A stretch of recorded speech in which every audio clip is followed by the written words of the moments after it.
어떤 두 사람이 산길을 헤매고 있었습니다. 이 두 사람은 병자였는데 아주 위독한 병을 앓고 있었어요.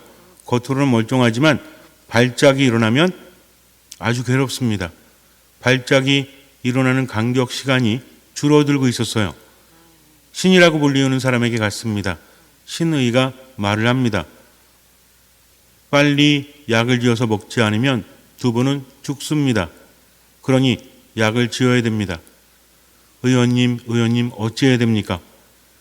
내가 약을 지을 수가 있는데 재료가 없습니다. 그런데 그 재료는 설산 꼭대기를 지나면 구할 수 있는데 그 산은 아주 위험합니다. 사계절 내내 눈이 있고 밤이 되면 얼어 죽기 십상이기 때문에. 하지만 그 꼭대기쯤에 가면 한 오두막이 있을 것인데 도착을 해서 주인에게 부탁을 하면 하루 쉴 수 있을 것입니다. 그리고 다음 날 산을 넘어가서 약초를 캐서 돌아오면 돼요. 그런데 그 오두막은 밤이 되면 절대로 문을 열어주지 않습니다. 밤에 적들이 쳐들어와서 모든 것을 약탈해 가기 때문에. 그러니 밤이 되기 전에 거기 도착을 해야만 살 수 있습니다. 라고 말을 해주는 거예요. 그래서 알겠다고 하고 그 약초를 구하러 갑니다. 약초만 구하면 살 수 있으니 희망이 생겼죠. 둘은 산을 올라갑니다. 산이 만만치가 않아요. 눈이 많이 쌓여 있습니다. 올라가면 올라갈수록 눈은 두텁게 쌓여 있었어요.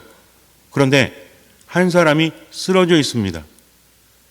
가서 살펴봤더니 숨은 붙어 있는데 가망은 없는 것 같아요. 이렇게 말합니다. 이 사람을 어찌하나, 어떻게 해야 될까요? 우리가 데리고 가야 될까요? 한 사람이 말합니다. 밤이 되기 전까지 산꼭대기에 올라가기 위해서는 그래서는 안 됩니다. 이 사람은 거의 죽은 것과 다름없으니 우리라도 살아야 되지 않습니까? 우리 몸으로 이 사람을 꼭대기까지 시간 안에 데려가는 것은 말도 안 됩니다.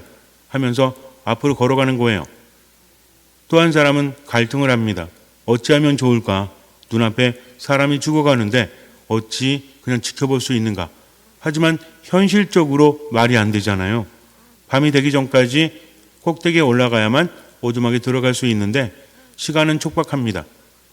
그래서 어쩔 수 없이 두고 앞을 가는데 계속 마음속에서 외침이 있어요. 어찌 죽지 않은 사람을 내버려둘 수 있단 말인가? 고민을 합니다. 저 사람을 데리고 간다면 분명히 시간 안에 도착할 수 없을 텐데 어찌하나 마음이 힘들어요. 하지만 이내 마음을 잡습니다. 그래, 내가 살고자 살아있는 사람을 죽일 수 없잖아 하면서 돌아가요. 먼저 가던 사람이 말립니다. 그러다가 모두 죽습니다. 압니다. 그러나 저는 외면할 수 없어요 하면서 그 사람에게 가서 그 사람을 둘러 엎습니다. 그리고 앞으로 한 발 한 발 나아가는 거예요. 속도가 느릴 수밖에 없죠. 혼자 걷기에도 불편한 산인데 한 사람을 등에 업고 앞으로 가니 얼마나 힘듭니까? 그렇게 꼭대기 가까이 이르렀을 때 이미 밤이 되었어요. 그런데 앞에 또 한 사람이 쓰러져 있는 겁니다. 먼저 갔던 사람이었어요. 그 사람에게 묻습니다.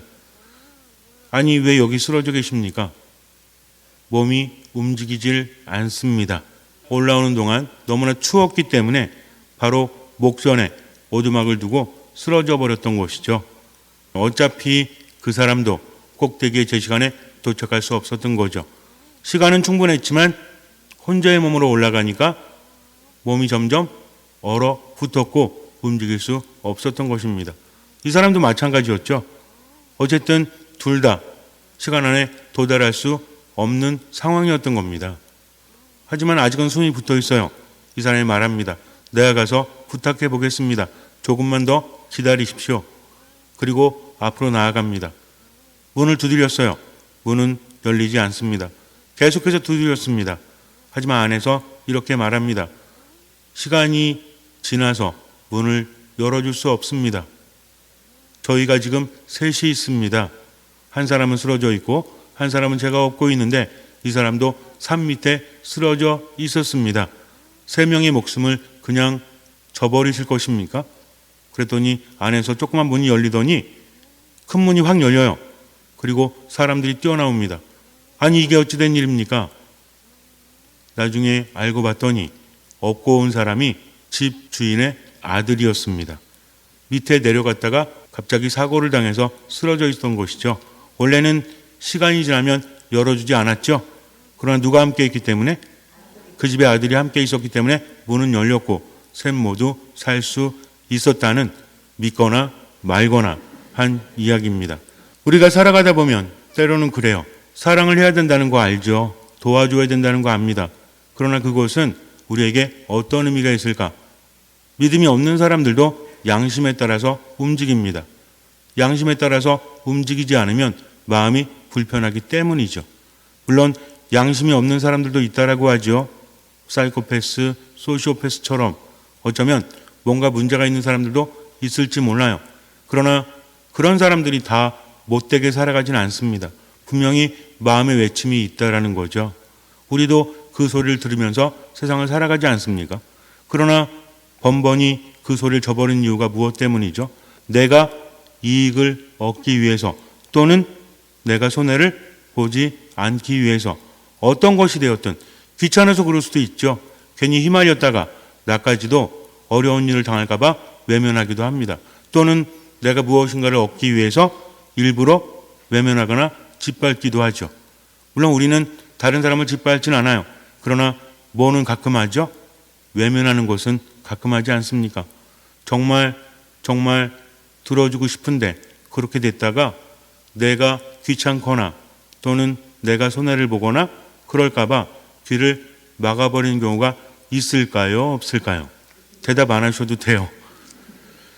그럴 때는 마음속 깊이 남지 않습니까? 그런 것들은 사라지지 않습니다. 병이 되어서 우리 마음을 헤집고 다닌다는 거죠. 내가 알면서도 외면했을 때 그것은 하느님께서 하시고 누가 알죠? 내가 알아요. 그래서 마음에 병을 남기고 이 병은 점점 커집니다. 어느 날 갑자기 분명히 상황이 나쁜 것도 아닌데 삶의 활기가 떨어져요. 생기가 떨어집니다. 그럴 때 우리는 생각해 봐야 돼요. 옛날에는 그런 일이 많았지만 요즘에는 별로 없죠. 기생충 약 먹는 거 기억나십니까? 옛날엔 기생충 약을 한 달에 한 번이 아니라 1년에 한두 번 먹었죠. 저 국민학교 때, 초등학교라고 하지만 지금은 그때 학교에서도 1년에 한두 번 약 먹으라고 가정 통지문 이런 거 보냈었잖아요. 지금은 그런 거 없죠. 지금 알아서 먹거나 식생활이 좋아졌기 때문이지 않습니까? 근데 기생충이 안에 있다면 어떤 문제가 발생할까요? 뭐 어느 정도 기생충은 함께 살아가야 된다고 합니다. 아예 없어도 큰일 난대요. 조금은 있어야 된대요. 근데 너무 많으면 안에 있는 모든 것들을 갉아먹지 않습니까? 먹어도 양분이 몸으로 가는 것이 아니라 기생충에게 간다는 거죠. 그리고 안에 종양이 하나 조그맣게 생기면 어떻게 돼요? 점점 커지고 전이 되지 않습니까? 그래서 건강검진하는 거잖아요. 조그만 거 하나도 있으면 어떻게 하죠? 내시경할 때 뭐 용종? 떼어내지 않습니까? 왜 안 떼어내면 어떻게 되니까? 얘가 커지거나 암으로 될 수도 있기 때문입니다. 마찬가지예요. 마음속에 불편함이 있는데 내가 해야 될 것을 하지 않을 때 양심의 소리를 듣지 않으면 그것이 내 안에서 종양이 되어서 점점 자라날지도 모른다는 거죠. 이것을 명심해야 됩니다. 세상이라는 것은 그래요. 결과적인 것은 알 수 있지만 과정은 알 수가 없잖아요. 그렇지 않습니까? 내가 살아가면서 어떤 선택을 해야 될까 헷갈리죠. 그러나 우리의 선택은 확실하지 않습니까? 분명히 예수님께서 말씀을 하십니다. 내가 너희를 사랑한 것처럼 너희도 서로 사랑해라. 이것이 내가 너희에게 주는 계명이다. 그런데 이 계명을 지키면 너희는 더 이상 종이 아니라 나의 친구, 벗이 된다라고 하십니다. 내가 이 말을 한 이유는 너희가 열매를 맺고 그 열매가 남아있게 하려는 것이다. 영원히 남아있게 하려는 것이다. 어떤 열매? 사랑의 열매. 즉 주님의 말씀을 듣고 사랑을 하면 뭐가 맺어진다? 열매가 맺어진다는 거죠. 그러면 어떤 상태가 되죠? 우리가 예수 그리스도의 이름으로 아버지께 청하는 것은 무엇이든 받게 된다라고 말씀을 하십니다. 왜 그럴까요? 신앙은 무엇이라고 했죠? 신앙은 뭔가 필요할 때마다 하느님께 청하고 그것을 받는 것이 아니라 이미 알고 계시는 주님, 청하기도 전에 알고 계신 주님께서 나에게 주실 수 있도록 그분과 함께하는 것이라고 했습니다. 어떻게 할 때 주님과 함께하는 거죠? 믿음이 있는 사람이 주님과 함께하는 거죠. 그래서 우리는 기도하지 않습니까? 뭔가 간절히 바라지 않습니까? 믿음이라는 것은 주님을 신뢰하는 것이기 때문에 주님께 맡기고 최선을 다해서 지금은 살아가지 않습니까? 그러나 한 가지 필요한 것이 더 있다는 거죠. 내가 주님을 신뢰하면서 최선을 다하는 것도 중요하지만 그분의 말씀을 따르는 것도 중요해요. 아무리 인간적인 상황이 안 좋다고 할지라도 나 중심이 아니라 그분의 말씀을 실천하는 것. 산길을 올라가는데 저녁이 되기 전까지 올라가야 했습니다. 눈이 많아서 힘들어요. 혼자 올라가기도 벅찹니다. 하지만 한 사람이 쓰러져 있어요. 이때 양심의 소리가 들리죠. 어떤 소리였어요? 그 사람을 구해야 된다. 그러나 현실적으로는 어떻습니까? 이 사람 구하다가 나까지도 죽을지도 몰라요. 위에 올라가지 못할 수도 있어요. 그러나 순간 양심의 소리를 들었지 않습니까? 먼저 간 사람은 어땠어요? 분명히 인간적으로 합리적이었죠. 그 사람은 혼자 빨리 올라갔습니다. 그러나 인생은 생각대로 되지 않죠. 뭐가 문제였어요? 혼자 가니까 추워서 몸이 얼어서 목전에 두고도 그 앞에 도달하지 못했다는 겁니다. 하지만 두 번째 사람은 어땠어요?